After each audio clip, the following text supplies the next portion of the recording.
Evolutionary podcast coming your way. Stevesmi here, episode 443 Q&A, joined by RickyV Rock. How's it going, man? Hey, what's up, Steve? What's up, guys? How's everybody doing out there? Good. Excited for the weekend as always, guys. So we're recording this.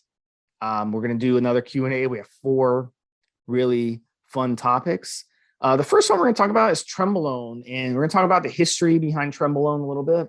We're going to talk about why Trenbolone is bashed today by some guys and kind of go over the timeline of Trenbolone. So Rick is our history guru. So Rick, why don't you talk about, let's take a time machine back to the 80s into the 90s and talk about how tren came around, when guys started using it. I think there's a little bit I think we can agree Trenbolone started being used, during the late 80s, especially the early 90s, and it really changed bodybuilding.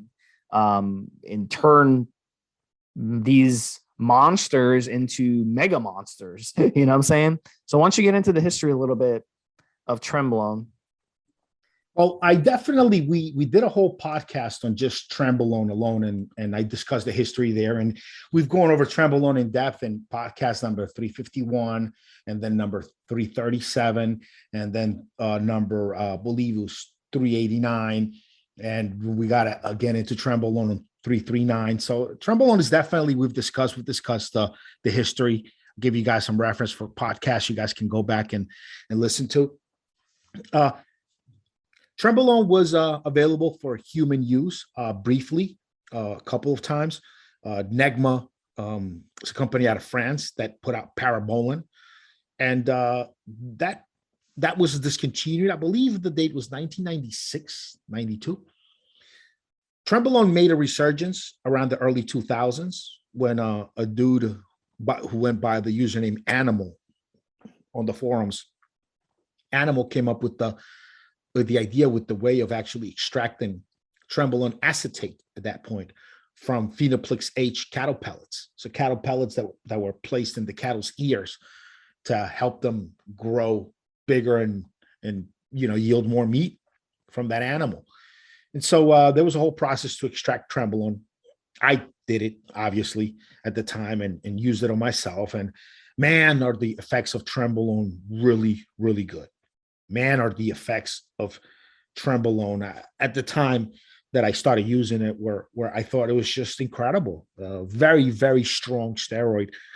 Made you really feel like you were on something. You smell like you were on steroids. You looked like you were on steroids. You felt it like you were on steroids.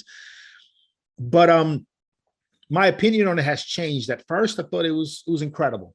It started to knock my hair out. It's the biggest contributor to losing my hair in my mid-20s. It started to do things to my body that I didn't think the juice was worth a squeeze. I didn't think it was worth it for health-wise. And then I took Trenbolone out of my programs, out of my life for many, many years, almost 10, where I was just like, oh, I'm not doing tren. Then most recently, I've kind of revisited my opinion on Trenbolone. And now my opinion on Trenbolone is that I don't think Trenbolone was ever really that bad. I think I misused it. I didn't understand what I needed to do with it. Trenbolone is great because it multiplies the effects of everything else you're doing. That's what I found, and a couple other guys that know their shit that have actually agreed with me on this. And it really multiplies the way everything else works. So really, if you're doing a good cutting cycle, if you're doing a good bulking cycle, you don't need to go much further than about 100 to 200 milligrams of Trenbolone per week. And at that point, you are really multiplying the way everything else works, and you're keeping the Trenbolone side effects really low at that point, really low. Trenbolone side effects can really hit you hard and affect you. So you really need to keep it low. Once you start going 300, 400, 500, 600 mgs of Trenbolone, geez, that's when you can't sleep. That's when you get the night sweats. That's when you just get a lot of really weird side effects. Everything from having trendic, where it sounds great, but it can delay your orgasm to the point where it's not a good experience where you're horny as hell, you're trying to finish up, and it's almost impossible. You almost can't. A lot of guys have reported this. The sweats, the change in the smell in your pee, the change in the smell in your body. It's definitely really strong, but about 100 to 200 grams per week. You know it's there. You can feel it working. You can feel what it does in your cycle. And really, those really nasty side effects aren't all there.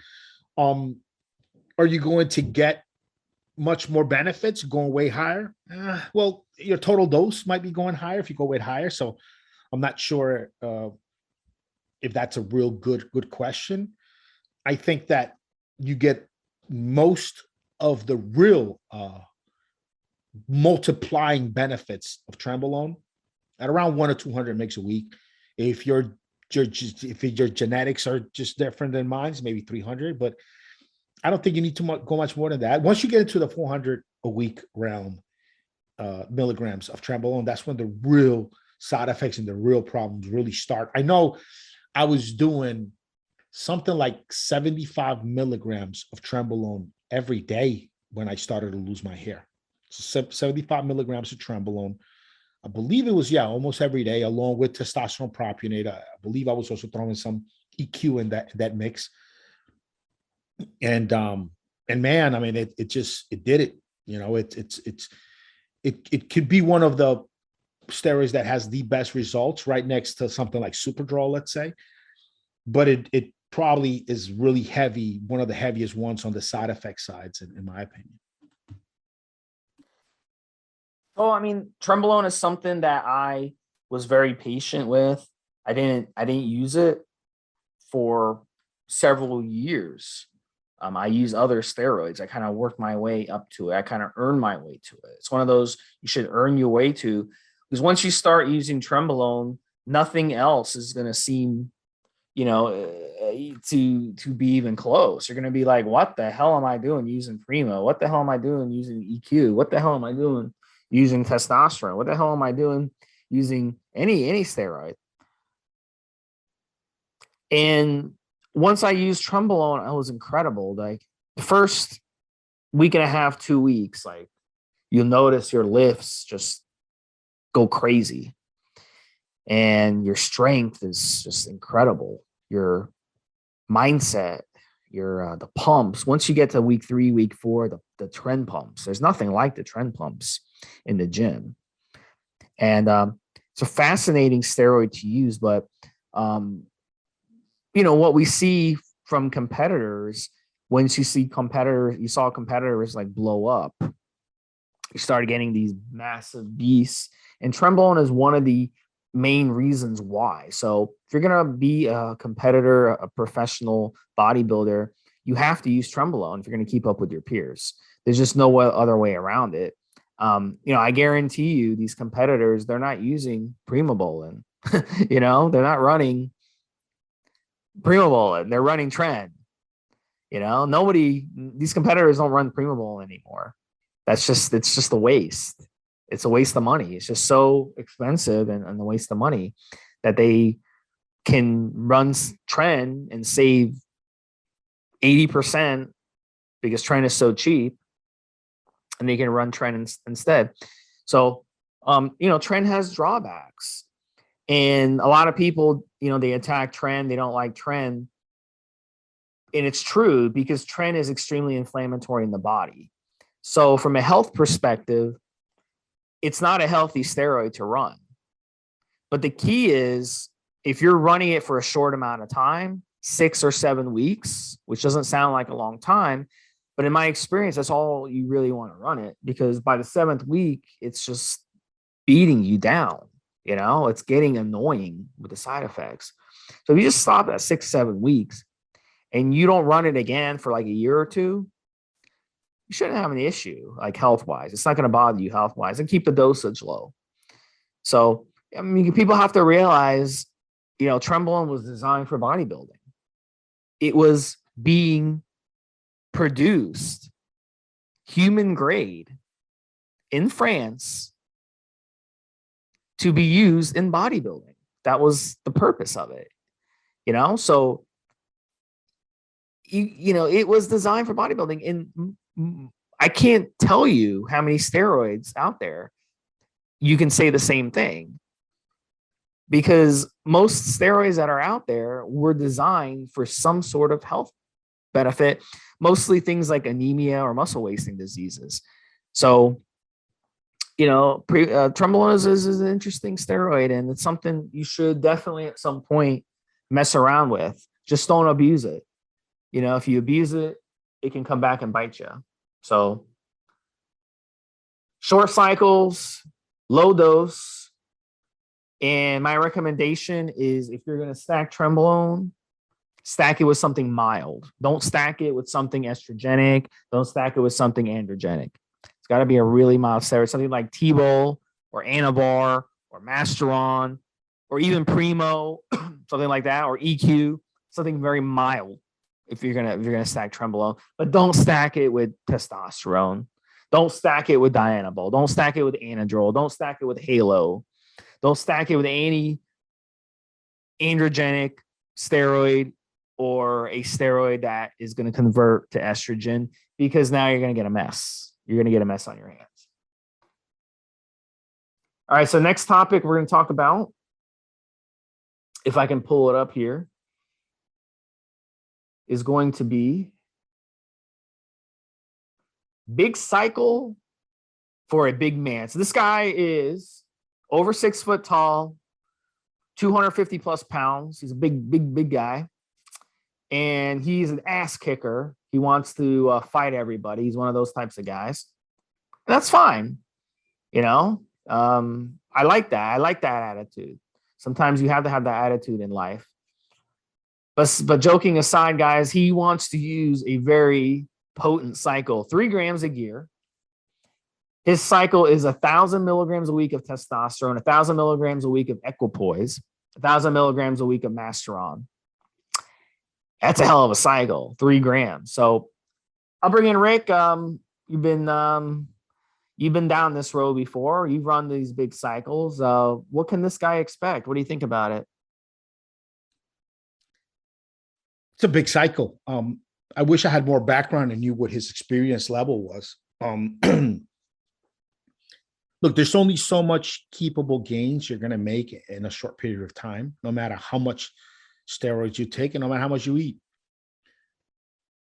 And each guy's different, but in my experience, the amount of steroids you need per week to reach that threshold of like keepable gains that you can put on. And obviously what you do after post-cycle therapy is incredibly important.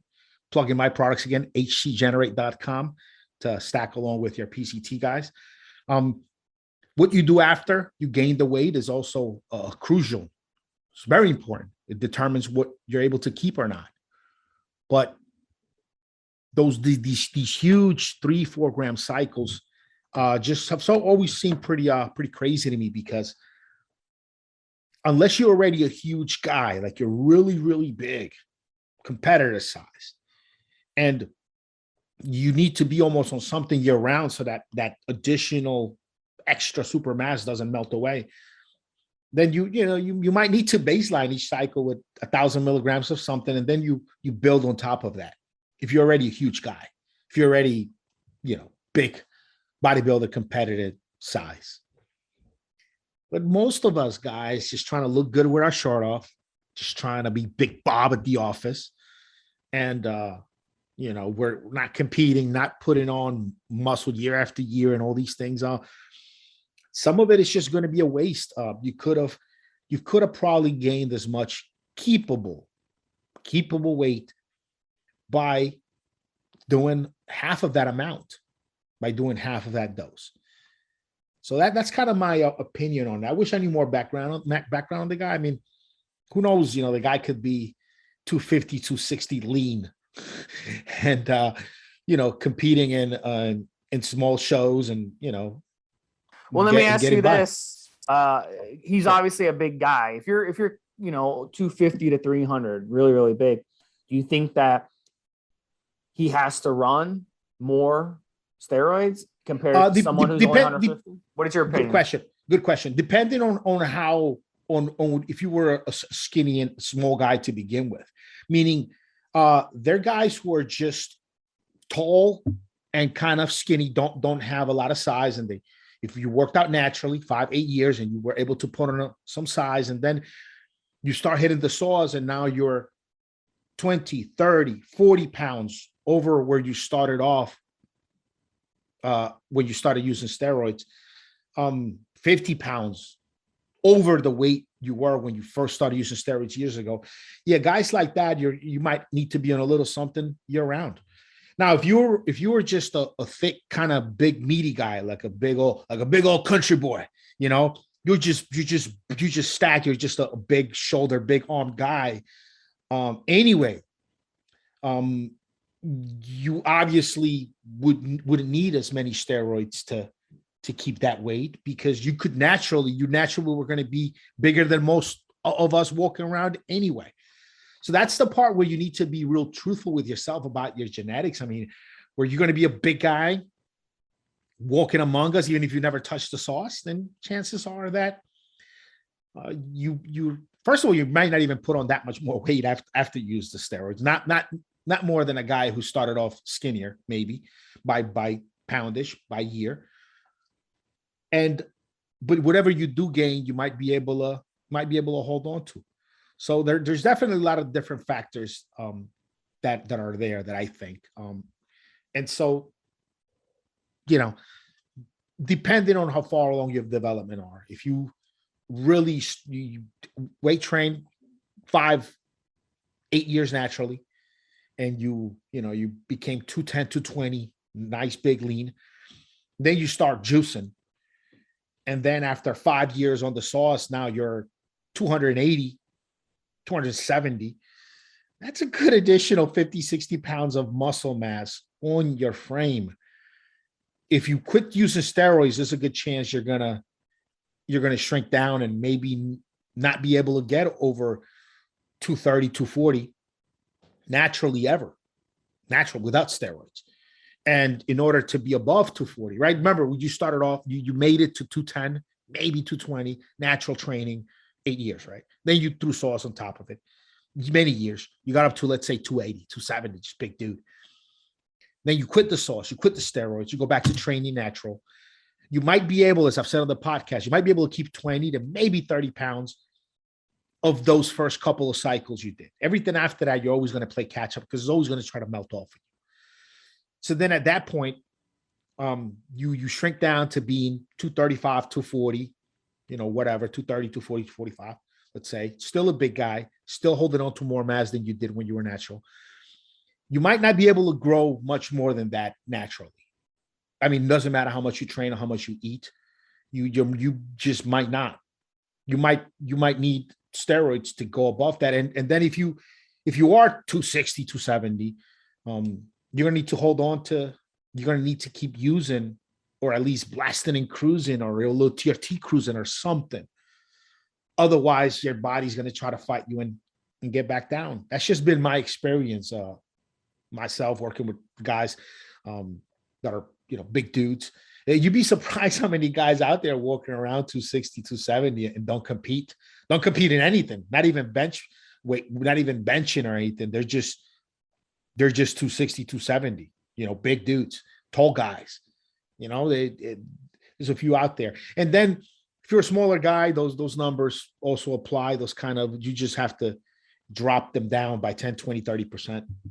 That's kind of how it goes. It's kind of what I've seen along. What do you think, Steve? What do you think about what I'm saying? I think you make a good point. It just depends on his body fat. If you're that big, it's highly unlikely, unless you're like a pro bodybuilder, that you would be lean. So I don't see the point of using Masteron here. I would tell this person, if you're going to use a big cycle, leave out the Masteron until you're lean. Like you got to be like under 8% body fat, in my opinion. Otherwise, it's kind of pointless to use Masteron, So, I mean, it just depends. Another thing too, I'm a little concerned because he says that he could kick our asses and he wants people to message him and he's going to come and get them. So I'm a little worried. I hope he doesn't come, because you're doxxed. So I hope he doesn't look you up and, drive over to where you're at, Rick, and get you. Oh, well. I mean, oh, well. I mean, it's just it's the least of my concerns is somebody trying to beat me up. All right. So the next one we're going to talk about is this is a question we get a lot. And like, if you listen to this podcast a lot, you may look at this question and be like, this question, it's a dumb question or it's a stupid question. But I get this question a lot from guys. And I think, it's one of those things where people just want to be like kind of, reassured, and they'll ask a question like this. And then when you tell them the answer, then they're like, okay, I got it. So they realize right away that it wasn't that, that big a deal. And it's about switching testosterone. So let's say you're using testosterone propionate, and then you want to switch over to testosterone enanthate or cypionate, mid-cycle. Is that okay? And, at the end of the day, yeah, it's okay. I mean, really, the only thing you're going to change is you don't have to inject the cypionate as often. You can inject the cypionate once or twice a week, no problem. But propionate, you got to inject it at least every 2 to 3 days. So really, that's the only change that's going to happen here. It's not going to affect your cycle. There used to be back in the day guys who would say, oh yeah, you shouldn't do that. It's going to screw things up, blah, blah, blah. And I really think that bro science myth came because guys were switching mid-cycle, but they were going from a good brand to a bad brand or vice versa. They'll go from a bad brand to a good brand. So the gear might be underdosed, So then they'll be like, oh yeah, switching the ester mid-cycle, it made my cycle so much better, blah, blah, blah. Or they'll be the opposite. They'll be like, oh, I switched my the ester mid-cycle and I wasn't getting as good gains. I wasn't feeling as good the second part of the cycle. So back in those days, a lot of fake gear. Back in those days, they were faking like pharmaceutical grade gear. They would just like copy the labels. This is around the time where you had printers coming out, and you could print out a label and fake it easily. Now nobody does that. Nobody does that anymore. Like, you're not going to try to fake a big label because that's a major offense. Pharmaceutical companies, they don't want you fucking with their products. All right. You can make bathtub gear and, put a cheap label on a vial and sell it. That's one thing, but trying to rip off a pharmaceutical grade product by making fake labels off your printer, they're going to come and get you. So nobody does that anymore unless they're really, really stupid. So I think that's where that bro science came from. Anything you want to add to that, Rick?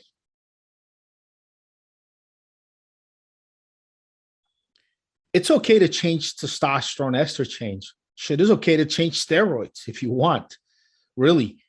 I interviewed Guru Minalai, who helps competitors get ready for shows, and he's talking about doing a regimen where he does dianabol for a couple of days out of the week, then something like Anavar or something like Turinabol. He switches guys on orals every couple of days throughout the week. So you could kind of do whatever the hell you want, really, with this thing. With this podcast, we kind of give some guidelines that are Steve's and I's experience using this stuff. But you could switch esters. Why the hell not? I mean, I've heard it a couple ways. Like, you guys will do prop at the very beginning of the cycle because it kicks in quicker. They'll pump some enanthate or some cypionate at the start. And then right around the time the enanthate or the cypionate starts to really build up after a couple of weeks, then they drop the prop. It's just no longer necessary. And then they keep hitting their enanthate. That's a way to kind of kickstart the cycle, getting it going quicker with shorter esters.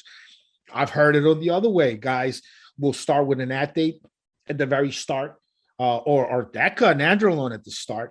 And then towards the very end of the cycle, they'll switch over to propionate or phenylpropionate ester as far as DECA. So that way they're doing steroids right up until the last few days before PCT. So you can kick right into PCT right away.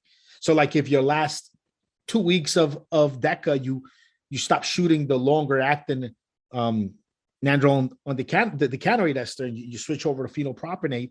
That's a shorter length ester. So you actually need to wait less time from your last shot before post-cycle therapy starts really kicking in and doing its thing.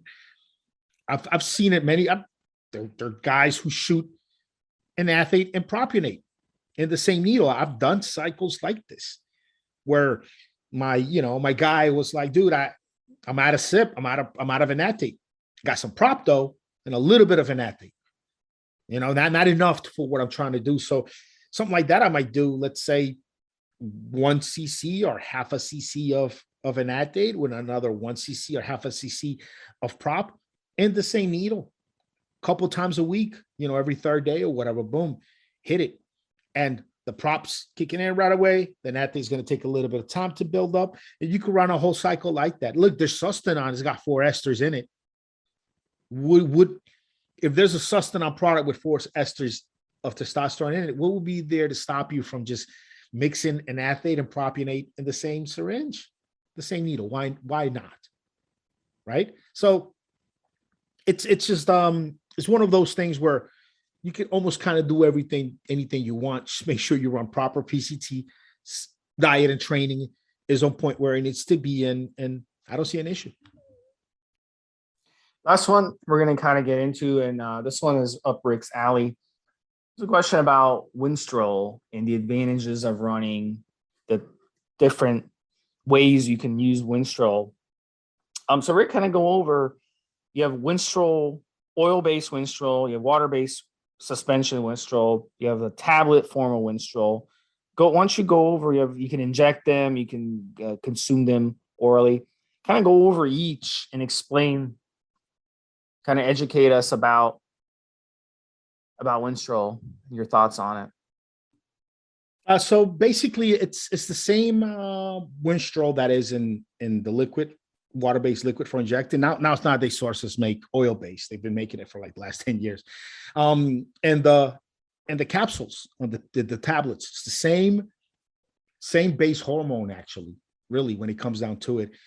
It's just that different delivery methods. The tablets, you've got to take them every so often. You got to take them a few times a day, because when you ingest a tablet, your body is really well set up to take the steroid in, process it, push it through the liver, get it through your body. It's a real easy, real simple kind of what your body's meant to do.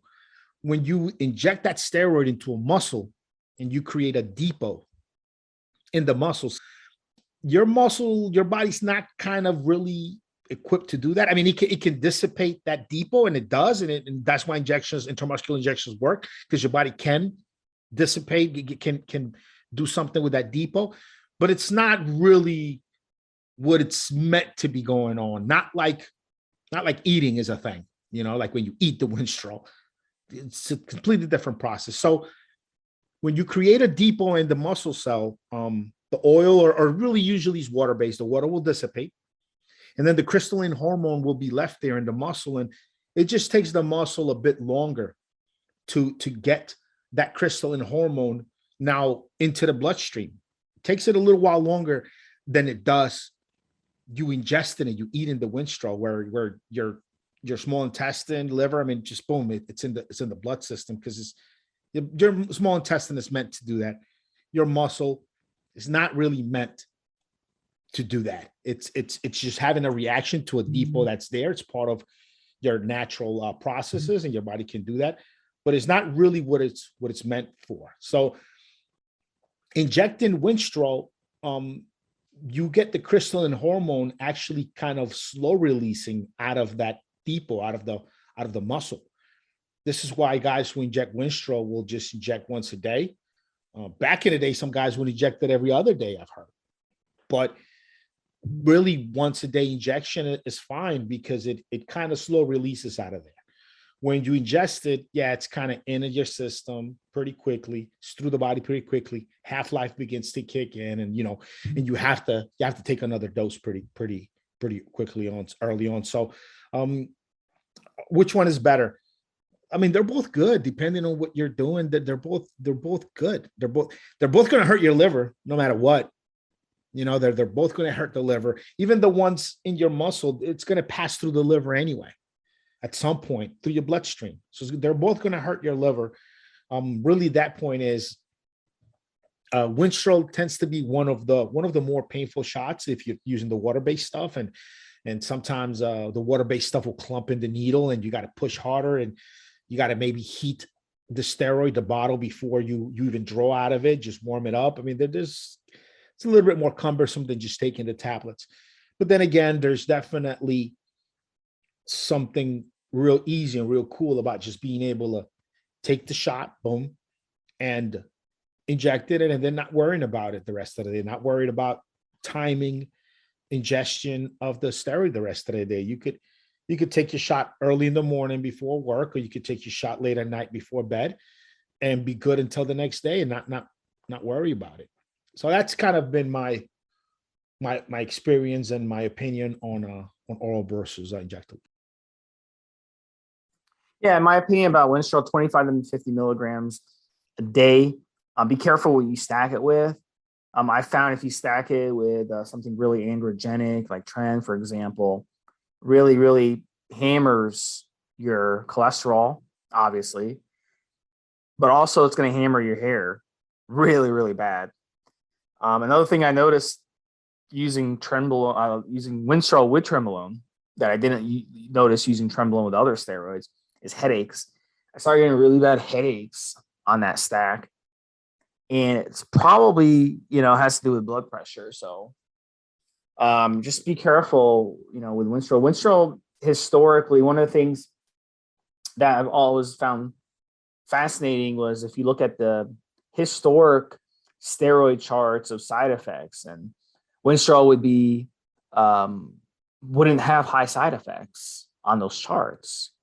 So it's one of those bro science things that went for a long time. And the reason on those charts were really derived from like the 70s and 80s. And the reason they listed Winstrol, without high side effects, is because it doesn't aromatize into estrogen. So back in those days, estrogen was like the number one side effect because they didn't have aromatase inhibitors, they didn't have anti-estrogens, they didn't have access to those things. So they would consider Winstrol a low side effect steroid. But in modern times, now that we have access to AIs, Winstrol is not more, doesn't have that, shouldn't have that rating. It should be rated pretty high with side effects because of the damage it does to your hair, the damage it does to your prostate, to your cholesterol, to your liver, and in your joints as well. That's another thing. I don't have a historic issue with dry joints, but when I was on Winstrol, I definitely had dry joints. I could feel my joints dry. And when you're training with dry joints, you open yourself up to injuries.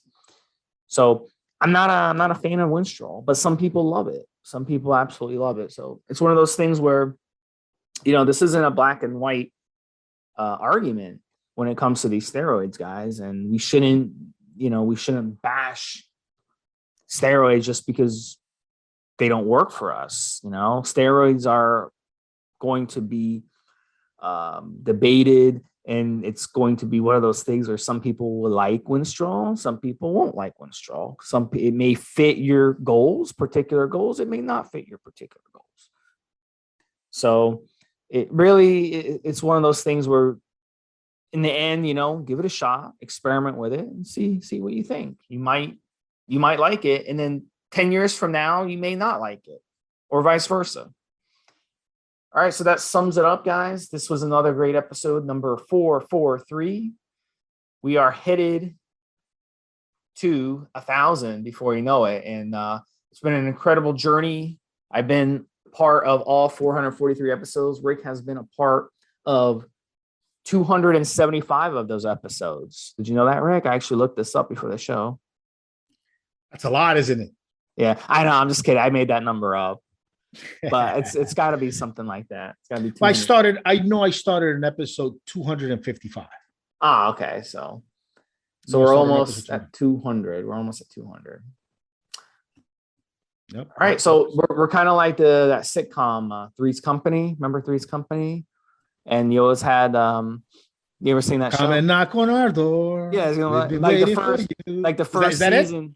Yeah, and the first season they had a bunch of actors, and the second season a couple actors left the show, and the third season a couple more actors left the show, but they kept Jack and the brunette chick throughout all five or six seasons or seven seasons. But like they would, certain actors would leave, they'd get into contractual disputes, and then they'd leave. So being part of this podcast, I only remember the theme song for the show because I think when I was a kid there was a kids show that I used to watch, and when that was over with, Three's Company would start, and then I would just change the channel or do Homer. I had no interest in it, but I do remember that. Yeah, no interest in it. No, it's a great show, bro.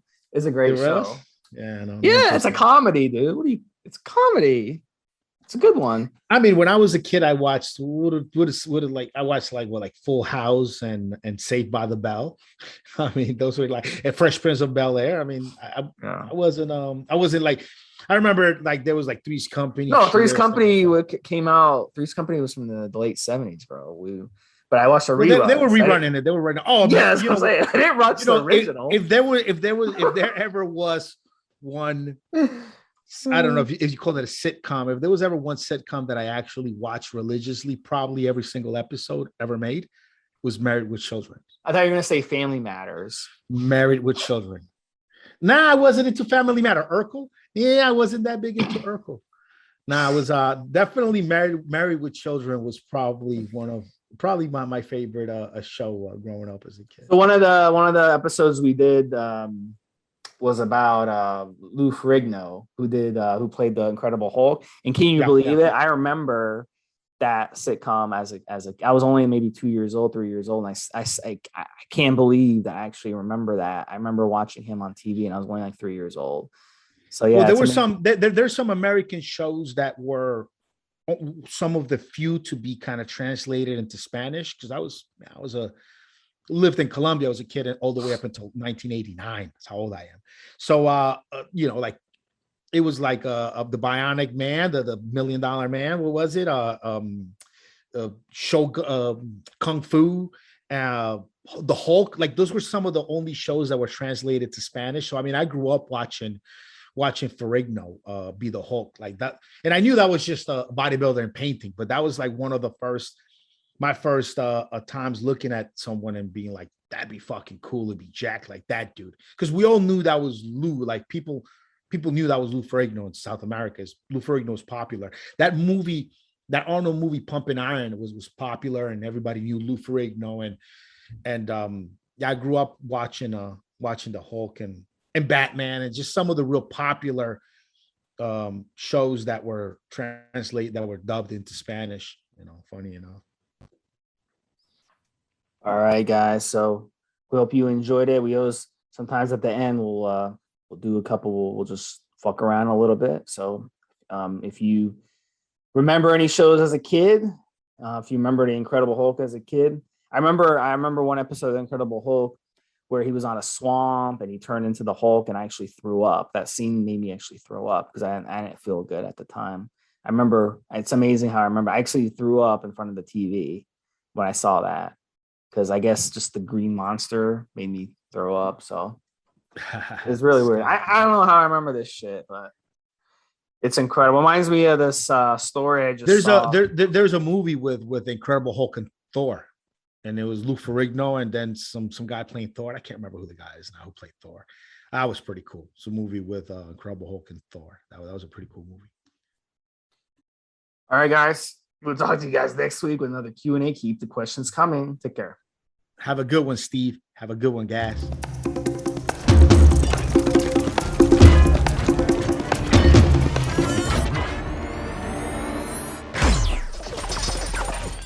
Hey, what's up, guys? This is RickyV, and today I just want to take a minute to talk about my product, N2Guard.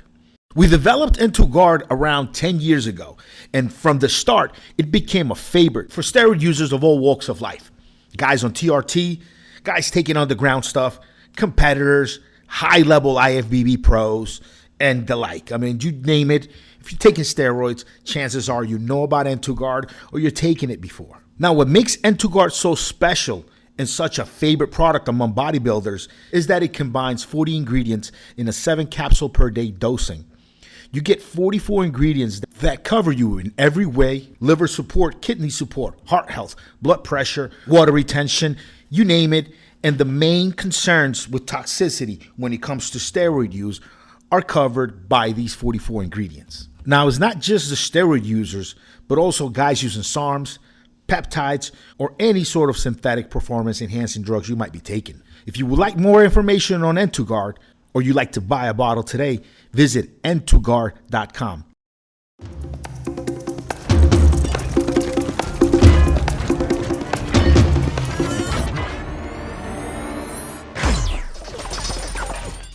Guys, this is the required legal disclaimer. We are only sharing our experience from years of steroid use. We are not doctors, and none of what we say should be regarded as medical advice. Always check with your doctor before taking any drugs or starting any training program.